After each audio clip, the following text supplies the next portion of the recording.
할렐루야. 오늘도 진리의 말씀과 그리스도의 사랑으로 충만해지시길 축복합니다. 로마서 8장 18절부터 25절까지의 본문으로 하나님의 말씀을 전하겠습니다. 18절만 읽겠습니다. 생각하건대 현재의 고난은 장차 우리에게 나타날 영광과 비교할 수 없도다. 아멘. 로마서 8장 1절부터 11절까지 그리스도 예수 안에 있는 생명의 성령의 법으로 인해 죄와 사망의 법에서 해방되어 예수님을 본받는 삶을 살고 12절부터 17절까지 하나님의 친자녀이자 상속자로서 살아가다 보면 개인의 구원과 구원받은 사람다운 성화의 삶을 개인적으로 추구하기를 넘어서서 이 세상을 창조하시고 사랑하시는 주님의 관점에서 이 세상을 바라보게 되기 때문에 세상의 모든 사람이 주님을 알고 믿게 되기를 바라는 마음을 품게 됩니다. 구원을 받은 사람 중에서 개인의 구원에만 머무르는 사람은 사실 존재할 수가 없습니다. 하나님을 믿게 되면 하나님의 시선을 갖게 되는데 하나님은 이 세상을 사랑과 긍휼과 자비의 마음으로 보고 계시기에 나도 그 시선을 갖게 됩니다. 세상 사람들이 하나님의 사람을 깨닫도록 믿는 사람들을 하나님께서는 사용하시기에 그 사역에 동참하게 되기도 합니다. 하나님의 은혜와 사랑으로 충만한 사람은 본인이 의도적으로 어떠한 시도를 하려고 하지 않더라도 영적인 아우라, 믿음의 아우라가 생겨서 주변 사람들을 끌어들이는 측면도 있습니다.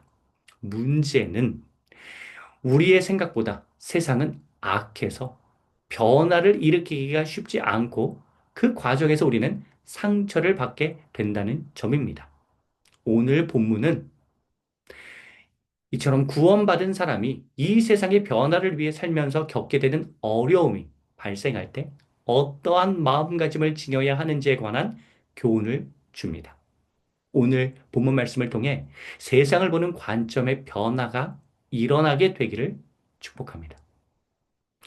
개인이 구원을 받아 세상의 구원을 향해 나아가는 사람들이 가져야 할 기본적인 자세는 18절. 현재는 비록 고난을 받을 수밖에 없지만 나중에 얻게 될 영광은 매우 보람 있을 것이라는 마음가짐입니다. 이 말씀을 단독적으로 끄집어 와서 지금은 힘들어도 나중에 큰 성과를 거둘 것이라고 이해해도 은혜가 되지만 이 구절의 위치상 이 말씀은 구원받은 우리가 세상의 변화를 향해 나아가면서 나아가면 지치고 힘들고 상처받고 힘들 텐데 나중에 사람들이 하나님을 알게 되어 얻게 되는 그 기쁨은 이루 말할 수 없이 크다는 위로와 격려를 줍니다. 19절은 사람들에 대한 오해를 풀어주는 기능을 합니다. 사람들은 다들 악해서 하나님에 대해 별다른 관심이 없다고 생각하기 쉬우나 인간은 근원적으로 하나님의 형상을 닮아 창조되었기에 전도서 3장 11절에도 나오듯이 심층에 하나님을 사모하는 마음이 숨겨져 있다는 사실을 우리에게 알려줍니다. 19절에 따르면 모든 사람은 하나님을 믿는 사람들이 자기들에게 다가오기를 간절히 기다리고 있습니다. 이 구절에 관해서는 다른 영상에서 좀 더 자세하게 다루고 있어서 그 영상 링크를 하나 올려드리겠습니다. 자, 그러므로 20절 상반절, 우리는 현재 악한 본성을 따라 심층에 내재된 하나님을 사모하는 마음을 잊고 지내는 사람들을 하나님의 관점으로 볼 필요가 있습니다. 20절 상반절을 공동 번역으로 보면 피조물이 재구실을 못하게 된 것은 제 본의가 아니라 하나님께서 그렇게 만드신 것입니다라고 되어 있는데 이는 하나님에게 책임이 있다는 뜻이 아니라 하나님의 관점으로 이 세상을, 사람들을 해석하라는 의도입니다. 하나님의 관점은 무엇인가요? 20절 하반절과 21절을 공동 번역으로 보면 그러나 거기에는 희망이 있습니다.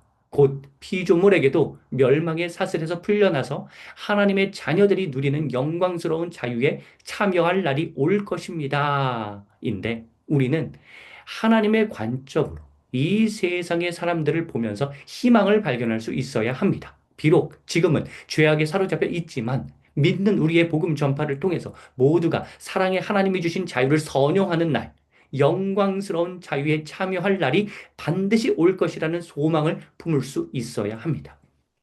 하나님은 인내로 사람들을 기다리고 계시듯 우리 역시 하나님의 인내를 본받아 끝까지 소망을 붙들 수 있어야 합니다.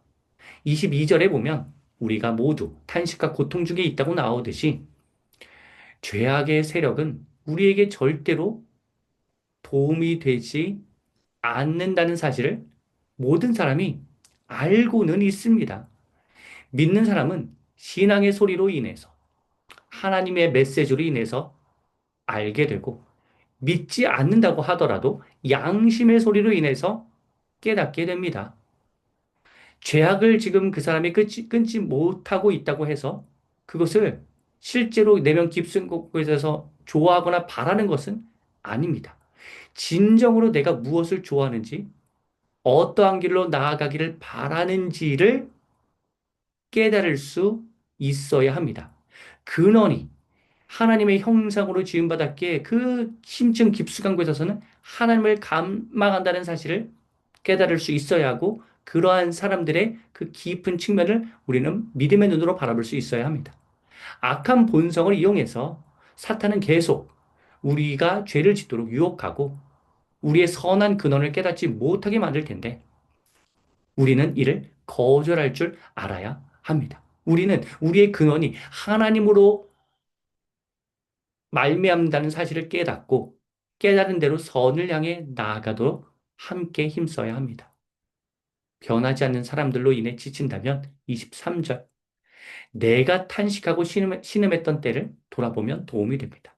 우리도 죄에서 해방되어 믿음을 얻는 과정이 쉽지 않았습니다.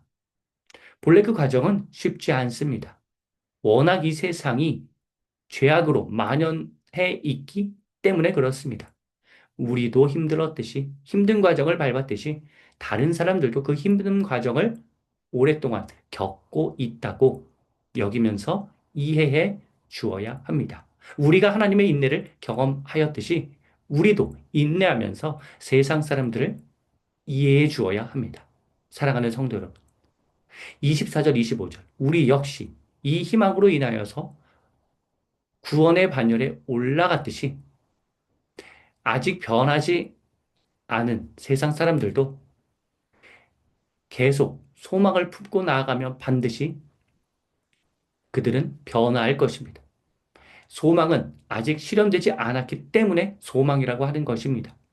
세상의 변화를 위해 나아가는 모든 분이 오늘 본문을 통해 위로와 용기를 얻으시고 계속해서 사람들에게 복음을 증거하고 하나님의 정의와 사랑을 증거하기를 하나님께서는 원하십니다.